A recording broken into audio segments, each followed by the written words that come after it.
napakalakas si Song Jinwoo na kahit ang pinakamalakas na hunter ng Japan na gustong maging national level hunter ay parang pinaglalaruan lang ng ating bida at pinarealize kung sino ang mas halimaw sa kanila.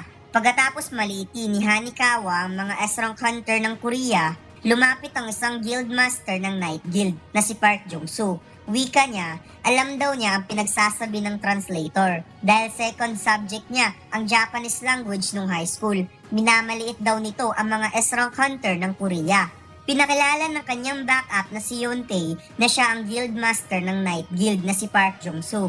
Ngunit wika ni Hanikawa, hindi pa daw niya narinig ang pangalang Park Jong-soo. Nainis si Yontae at sinabing ang kanyang big bro ay hindi S-rank hunter.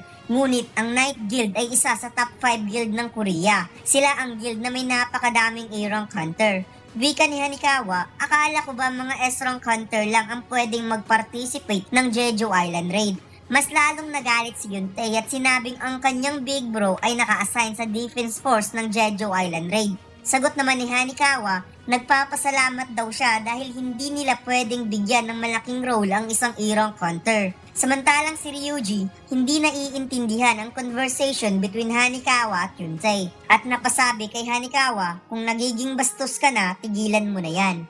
Tugon ni Jong-soo kay Yontae, huwag nang pansinin ang babaeng yan dahil isa lang naman yung interpreter na palaging nakabuntot kay Ryuji. Sagot naman ni Hanikawa, gusto mo ba akong subukan? At nagpakilala na siya si Hanikawa, isang A-rank hunter ng Japan. Napansin ni Jinwoo, mukhang magkakaroon ng alitan sa pagitan ng dalawang A-rank hunter ng Korea at Japan. Nagkasundo ang dalawa na maglaban ngunit dapat mayroon itong rule. Ang rule daw ay napakasimple. Ang unang makakahawak ng wrist ang siyang panalo. Napaisip si Hanikawa na kahit gagamit pa siya ng kamao, kung mahahawakan ng kanyang wrist, matatalo na siya kaagad. At mukhang may taktika ang laban na ito dahil kakaiba daw ang posisyon ni Jong-soo.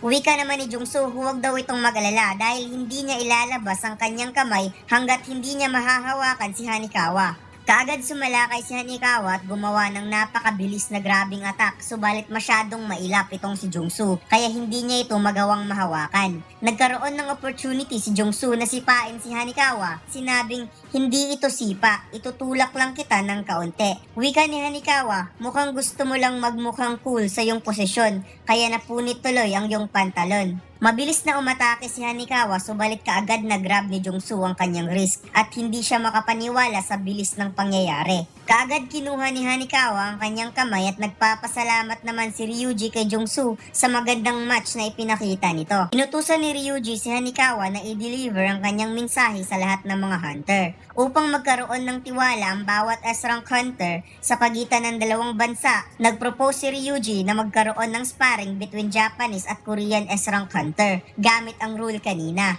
Bumaba si Goganhe at Jinwoo at napasabing gusto daw makita ni Ryuji ang kakayahan ng mga S-rank hunter ng Korea. Wika nito, mukhang masaya ang naisip ni Ryuji, ngunit hindi nila papasalihin ang mga magic type hunter dahil mahirap malaman kung sino ang mananalo.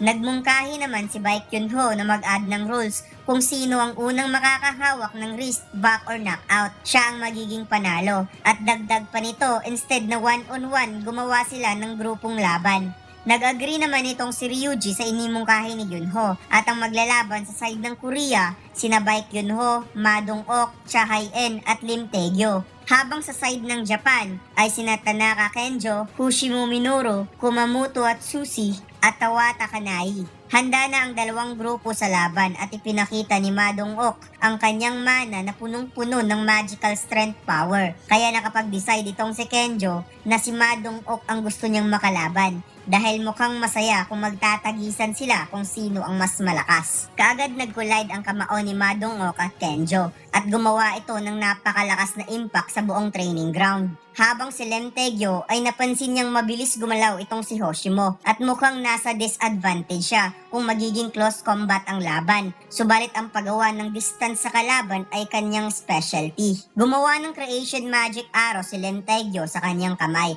at pinakawalan niya ito kay Hoshino. Nagawa naman itong maiwasan ni Hoshino subalit tumagos ang kanyang atake sa mga kasama nito. At na-realize din ni Hoshino mukhang Ranger type hunter pala itong si Taegyo. Habang si Kenjo ay napasabing dapat unahing patumbahin ni Hoshino ang Ranger type hunter na yan dahil gumagawa ito ng space sa kanilang apat. Samantalang si Kamamoto ay napasabing anong klaseng gimmick ito. Sinong nagsasabing susunod ako sa rules na hahawakan lang ang braso at likod? Biglang nagdash si Kamamoto sa likod ni Yunho at nag-unleash ng pamatay na atake. Ngunit bigla naman itong umatras. Napansin ni Baek Yunho na mataas ang bloodlust na ipinakita ng Japanese hunter. Ngunit nagtataka siya bakit bigla itong napaatras. Kinabahan pala si Kamamoto at napasabing hindi talaga siya bagay na maging hunter dahil palagi siyang nakakaramdam ng ganito. Naisip ni Yunho mukhang hindi magaling sa decision making ang Japanese hunter at hindi ito agresibo o baka bumahag lang talaga ang buntot. Dagdag pa niya na gusto lang naman sigurong makita ni Ryuji ang kanilang kakayahan at level kaya magsiseryoso siya ng kaunti. Biglang nagbago ang form ni Yunho na ikinagulat ni Kamamoto dahil naging katakot-takot daw ito tingnan. Gumawa ng pag-atake si Yunho at sinabing isa daw duwag itong si Kamamoto. Bakit ito nabibilang sa top rank S-rank hunter ng Japan? Samantalang si Park Jong-soo nahiya sa kanyang sarili dahil ang laban daw na ipinakita nila kanina ay nagmukhang bata kumpara sa laban ng mga S-rank hunter na napakahalimaw. Tugon naman ng kanyang backup na si Yunte, hindi yan totoo Mr. Park, naniniwala akong mas maangas ka pa rin. Napansin ni Yunho ang malakas na pagsabog. Ito pala ay si Ma Dong-ok na hindi makapaniwala kung paano siya nagawang manockout ni Kenjo at wala pa daw nakakagawa sa kanya ng ganito. Samantalang si Lim Taegyo nagawa siyang makorner ni Hoshimo at makikitang nahawakan na ang kanyang dalawang braso. Napahigop ng maraming hangin si Yunho at tinanong kung sino ang susunod. Kung inaakala daw ng mga Japanese hunter na madali siyang matatalo kaysa kay Cha Hae-in, well nagkakamali sila. Samantalang ang laban sa pagitan ni Kanai at Cha Hae-in ay mukhang hindi naging madali ang lahat sa part ni Kanai. Akala daw niya mabilis lang si Cha Hae-in, subalit hindi yan ang problema dahil wala daw siyang nakikitang pattern upang labanan ang fighting skills nito. Ang pangalan daw na Cha Hae-in ay nanggagaling sa salitang dance. Siguro pinangalanan siya ng ganito dahil sa fighting skills movement na parang sumasayaw at makikitang sobrang nahihirapan nitong si Kanai na depensahan ang pag-atake ni Cha Hae-in. Gumawa ng slashes si Cha Hae-in gamit ang kanyang kamay na ikinagulat ni Kanai, buti na lang naiwasan niya. Ngunit hindi niya napansin na nasa likod na pala ito at kaagad hinawakan ng kanyang likod. Pagkatapos, kaagad nagmadali si Cha Hae-in upang tulungan si Yunho. Bigla niyang napansin na sumulpot si Kamamoto sa kanyang likod kaya nagpakawala ito ng Gatling gun punch sa mukha mismo ni Kamamoto na parang napakasimple lang ng kanyang ginagawa. Namangha ang dalawang Japanese S-rank hunter sa ginawang atake ni Cha Hae-in at mukhang nasa around 14 punches ang pinakawala ni Hae-in sa napakaliit lang na segundo. Kaya malabo talagang mablock ito ni Kamamoto. Ngunit nagulat nga itong si Cha Hae-in dahil sumobra daw siya habang si Kamamoto naging duguan ng bibig at makikitang hindi maipaliwanag ang kanyang galit. Wika ng tatlong Japanese hunter kapag nagagalit daw itong si Kamamoto, nagbabago ang buong pagkatao. At hindi lang yan, dahil hindi na nito kayang kontrolin ng kanyang sarili. At wala daw itong maalala hanggat hindi matatapos ang laban. Ang malala pa daw nito, kahit sarili niyang teammates ay gustong atakihin. At siya lang ang S-rank hunter na nagawang maklear ang birang cake na siya lang mag-isa. Sinabi ni Ryuji, kung hindi titigil yang si Kamamoto, dapat ipatigil na kaagad ang laban. Subalit as of now, hahayaan muna nila ito dahil isa lang naman itong test. Tugon naman ni Hanikawa na mukhang kailangan na talaga nilang pigilan nitong si Kamamoto dahil hindi nila kayang bayaran kung magkakaroon ng malaking damage sa part ng Korean S-rank hunter. Gumawa ng pamatay na atake ang Japanese hunter. Buti na lang naiwasan ito ni Cha Hae-in at makikitang nagkadurog-durog ang training ground sa sobrang lakas ng kaniyang atake. Hindi napansin ni Cha Hae-in na sobrang bilis na pala ni Kamamoto dahil kaagad itong nag-follow up ng atake. Pagkatapos mayroong napansin si Cha Hae-in sa gilid. Nagkaroon ng malakas na impact ang atake na ito ni Kamamoto. Ngunit ang napansin kanina ni Cha Hae-in ay si Song Jin-woo na hawak-hawak ngayon ang sipa ni Kamamoto. Sinabi ng ating bida na huwag mo sanang mamasamain na sumali ako. Masyado kasing mataas ang killing intent mo. Mas lalong nagalit si Kamamoto at sinubukang atakihin si Jinwoo. Ngunit nagkamali ito ng kinalaban dahil pasimple itong ni-knockout at binali ang braso. Nakita ni Ryuji kung paano ni-knockout ng ating bida ang kanyang hunter at tinanong si Hanikawa kung siguradong isang magic type hunter ang ika-10 S-rank hunter. Tugon naman ni Hanikawa, yan daw ay ayon sa kanyang source, ngunit hindi nila malalaman kung hindi nila ito susubukan.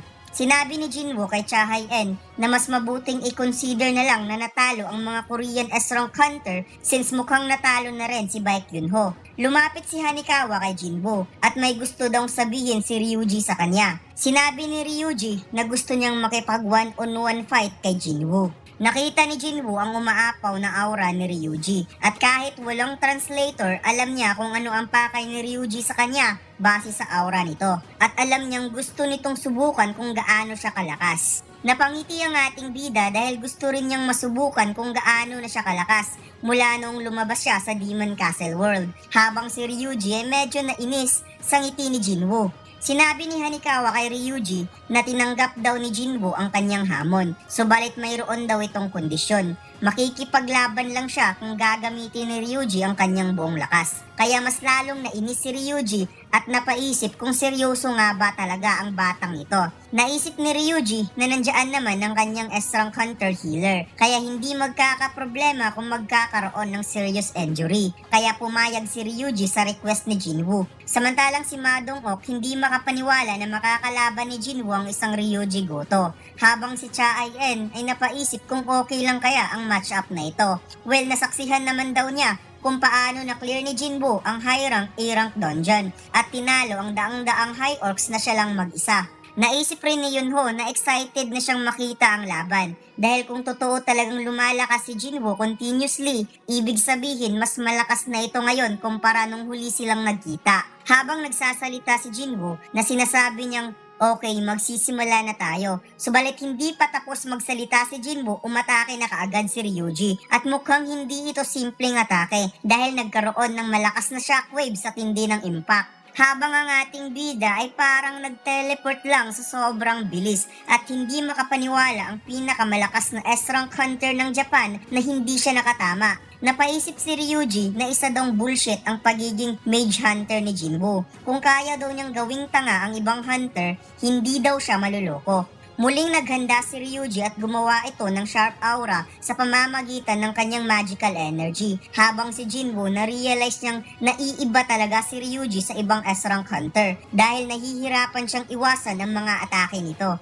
Muling umatake si Ryuji habang iniwasan lang ito ni Jinwoo na nakangiti. Kaya mas lalong nainis si Ryuji dahil parang minamaliit daw siya. Samantalang ang mga Japanese S-rank hunter nagplanong itigil ang laban dahil parang siniseryoso daw ito ng kanilang guildmaster baka magkaroon pa ng serious injury itong si Jinwoo. Nagulat si Choi Jong-in, hindi siya makapaniwala na nagkaroon ng interesting na pangyayari habang siya ay nag-smoke break. Habang sumasalakay si Ryuji, naisip niya kung hindi daw niya gagamitin ang kanyang buong lakas, matatalo siya. Kaya nagbago na daw ang isip niya dahil papatayin na talaga niya ang batang ito. Nagkaroon ng galos ang mukha ni Jinwoo dahil sa bilis ni Ryuji at nawarningan siya ng system dahil sa napakataas na blood loss na ipinapakita ni Ryuji sa kanya. Nagkaroon ng matinding shockwave sa huling atake ni Ryuji na ikinagulat niya dahil nagawang mahawakan ni Jinwoo ang kanyang kamay. Naisip ni Jinwoo kung patatagalin pa niya ito, baka matulad si Ryuji kay Dong-suk at Taishek. Pipilitin siya ng system na pumatay. Wika ni Jinwoo, kung hindi daw siya mabilis, siguradong nawala na siya ng kanang mata. Samantalang si Ryuji hindi makapaniwala kung gaano kalakas si Jinwoo. Sinabi niya kay Jinwoo, kung inaakala mong naglalaro ako, well nagkakamali ka. Sagot ng ating bida, hindi daw niya alam kung anong pinagsasabi ni Ryuji. Subalit sa pagkakaalam niya, kapag mahawakan niya ang wrist, panalo na siya. Ngunit parang hindi pa tapos ang laban dahil mainit na rin ang ulo ni Jinwoo at sabay ang dalawa na nag-unleash ng napakalakas na atake. Biglang dinrab ni Yunho at Cha Hae-in ang braso ni Jinwoo upang pigilan ito at si Ryuji pinigilan din ni Hoshino. Habang si Kai gumawa ng ice magic spell sa gitna upang ilayo ang dalawa. Sinabi ni Yunho kay Jinwoo na itigil na ang laban dahil ang kalaban niya ay isang Japanese hunter na mag-lead sa kanila sa Jeju Island Raid. Nagkasundo si Hanekawa at Yunho na itigil na ang laban at magsiuwi na silang lahat. Napangiti si Ma Dong-ok dahil napakalakas daw ni Jinwoo at mukhang napakatigas pa daw ng katawan nito. Ang kanilang guild daw ay punong-puno na ng magic type hunter kaya pwedeng-pwede itong sumali sa kanilang guild. Sumigaw si Choi Jong-in kay Ma Dong-ok at sinabing si Song Jinwoo ay isang magic type hunter. Huminga ng malalim si Jinwoo at sinabing alam daw niya ang bawat lakas ng mga hunter na nandito. Nalaman daw niya ito dahil sa shadow na kanyang nilagay sa bawat S-rank hunter na kahit si Ryuji hindi na-detect ang shadow soldier na nasa kanyang anino. Sinabi ni Jinwoo kay Chairman Gogan-he na sinabi daw nito sa kanya kanina na nasa kanya ang desisyon kung gusto niyang mag-participate sa Jeju Island Raid. Kaya nagulat si Gogan-he sa mga sinabi ni Jinwoo. Habang si Ryuji Goto hindi pa rin nakakapagsalita at natulala habang pinagpapawisan. At dito lang nagtatapos ang ating kwento mga lods. Huwag mo sanang kalimutang mag-like, comment at mag-subscribe sa ating YouTube channel at mag-follow sa ating Facebook page.